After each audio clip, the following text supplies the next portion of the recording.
ፈረዱ ሊረዱ ወደዱ አሰቡ ምክንያት ሰበሰቡ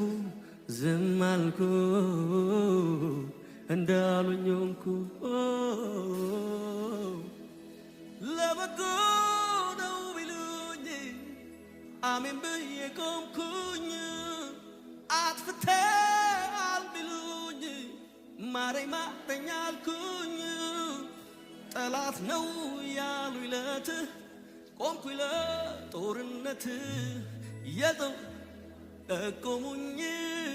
አድነኝ አልተውኩኝ ሊሰራ ነው ታገስ እሻልኩኝ ጥርሴን ነከስኩኝ እምነቴን አበረታው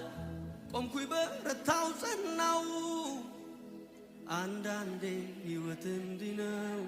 መልሱ እግዚአብሔር ጋር ነው